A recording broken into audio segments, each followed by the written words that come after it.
A recent stat suggested that 85% of workers report workplace burnout. And interestingly enough, in Gen Z and millennials, it's up to 94%. Wow. Oh my God.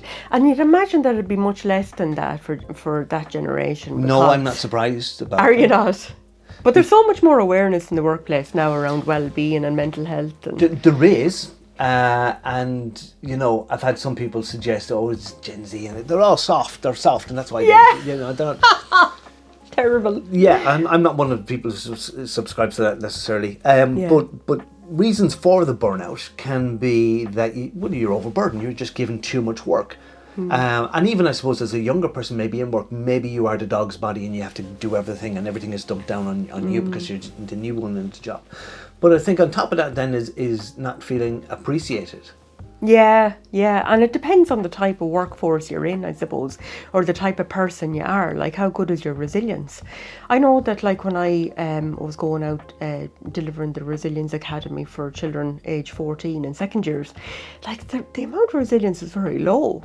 Like, it was incredible. When we did the initial survey to find out how the resilience was, it wasn't great. And that's that whole Gen Z population. Well, you see, I think as well that that generation don't have the same patience because of social media and scrolling and instant gratification online and going from one thing, you know, surfing the web, is that they don't stick at something long enough to get the appreciation, to get the positive. They kind of go, it's not working for me, I'll go to something else. It's not working for me, I'll go to something else. Oh my God, yeah. This is not holding my attention. Yeah.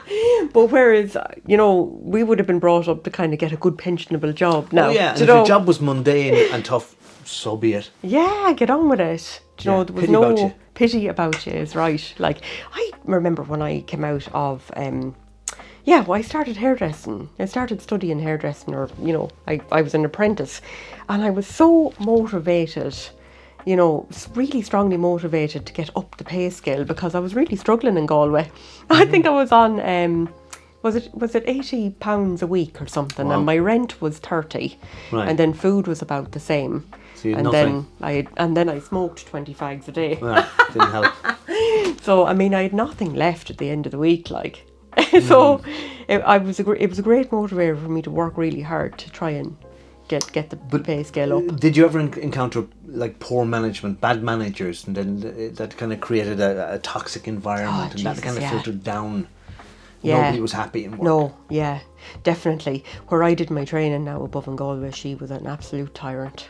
I'd love to meet her today. All right. It'd be a different conversation. She was an absolute horrible person to work for. She was, you know, really patronising and critical, and she'd be losing the head with everybody, screaming at us, you know, for nothing. Like, she'd be stressed.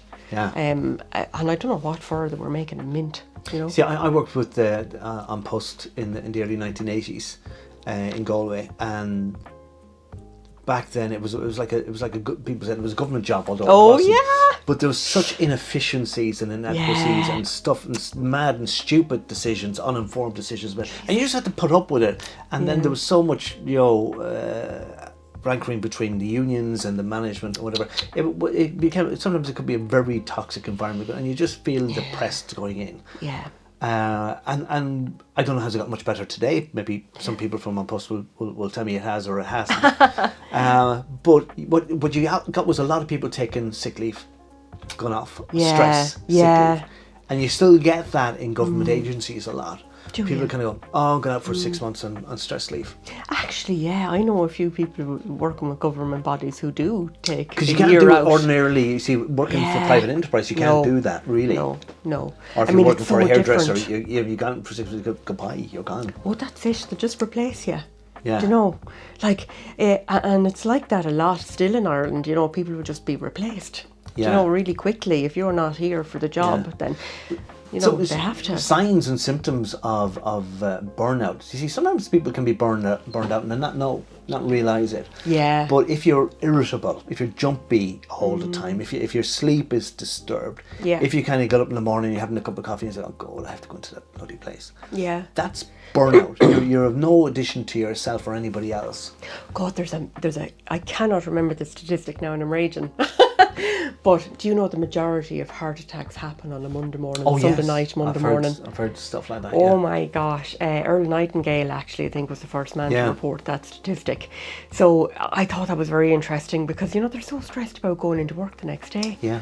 Do you know, like But as well as that, Monday blues. modern day, because of emails and the digital environment, sometimes work doesn't stop even when you get home. Yeah, I am a disaster for this. Yeah. I'm desperate, I but try to I'm have a very cut-off hyper. point. Yeah. Like, I have to check it and go and answer it there and then, because if I don't, I feel like if I don't answer it now, I'll forget, because I do forget. Normally, I like to get back to people as quickly as I can. But so yesterday, for example, I was working in Galway, and I was late out of Galway, and I thought, I can't ring people. There was 5 or 6 people looking for me, and there was emails to get back to. Yeah. And I thought, if I ring this person now, and I don't get them, they'll probably ring me when I'm driving on the way home, and I cannot pull in on the motorway to take a call. I thought it doesn't do any benefit. So I thought, you know what? I'm going to be home at 7, 8 o'clock. I will just put these people on the list of things to do tomorrow. Yeah. And I'll have that boundary kind of thing. So when I'm home, I go, that's it, I'm not working. Yeah. You have a cut-off point. Yeah, so you need boundaries. Yeah, my boundaries are very loose around work. Right. Yeah, if somebody texts me or, you know, rang me there now at 9 o'clock at night, I'd lightly answer it. Do you know, I don't know if I'd answer a phone call, but I would answer a text, I'd say. Yeah. Yeah. But you have a work phone and you have a private phone. Yeah, so, I mean, I have already let work seep into the private phone, of course. I know, that was my attempt last year to kind of separate and have a boundary there. But because the work phone is only answered when Lisa's in, which is the executive assistant here, she is only works Mondays, Wednesdays and Fridays. Right. So in between then I'm kind of checking to see what's coming in there now. Right, you're going to have to give her more days. Missed. But to when you recognise that you have burnout, some simple things you can begin to implement is when you have those boundaries, you kind of go, okay, I'm going to bed and I'm going to get quality sleep. Yeah. So it's like plugging in your phone. You get a full recharge of your mind and your body. Yeah. And then even nutritionally or exercise or mindfulness and meditation can be very, very helpful as well. So, super. Yeah, because burnout is an awful... It starts out with stress, which becomes acute over time, doesn't it? Yeah. And then it goes into a kind of a depressive state where, you know, you're finding no joy in life. You work, home, if you own the lotto, it doesn't matter. And then the next thing you're completely burnt out, which, like, I don't know, like, I remember getting burnt out a couple of times, and the first time it took me about 2 years to recover. Wow. And I had to take antidepressants and everything. I was really bad. Yeah. Do you know? But I had 2 small children. I was working a part-time job, give it at the time, and I was in my degree year in college. Right, so a lot of stuff. I was like completely overwhelmed. Do you know, it was just after having Erin. She was only 6 months old, and I just completely crashed. You know, it's mad. And Mia then, I didn't know she had autism at the time, but she was so difficult to manage. Yeah. Like, she required your full attention nearly, you know. Wow. So, but it can happen for a variety of reasons, and I think checking in with your body, your mind, your heart and your soul, you know, seeing how is your social life, you know, are you looking after yourself spiritually and meditatively and, you know, feeding your soul rather than draining it. What else, Paul? Well, one of the things when I coach people who are suffering from burnout, and I'll jokingly ask them, what did you want to be when you were a child? What did you want to be when you grew up? And that sometimes can get them in touch with their sense of purpose. What is their sense of self and the value that they want to contribute to the world? Because then they realize, I'm actually not in the job that can be satisfied. I need to. And I kind of go, if you didn't have to work, what would you do? What area would you go into voluntary work? Would you set up some agency, some business? What would you do to express this need that you need to give to the world? Yeah, because we all have that. Yeah, so find your purpose. Purpose is so important. And I think that's why I don't get burnt out looking at emails and checking things, you know, anymore, because I like to keep on top of it. I love what I'm doing, you know. I really enjoy it. But I think maybe what burns me out now is if I don't get a break. I realise that it is important for me to actually take time off. Yeah. You know, and that has been something that I haven't done very well in the last couple of years.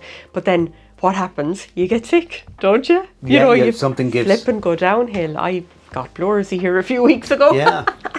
And that put me out of work for a week and a half. Yeah, yeah.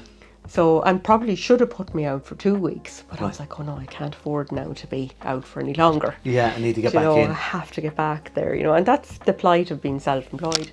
But why is it then that, like, I'm not happy being employed by somebody. I had a great job with Google and Optum, like, and I loved my work, like, up there was so easy. Yeah.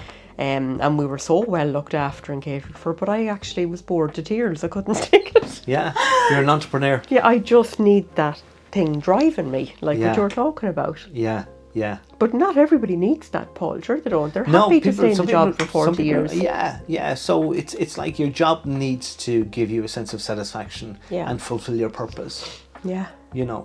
So let us know. Yeah. Are you in a job that you hate? Have you experienced burnout? What did you do to get through it? We are Happy Headers. Like us, subscribe to us, and we'll talk to you soon.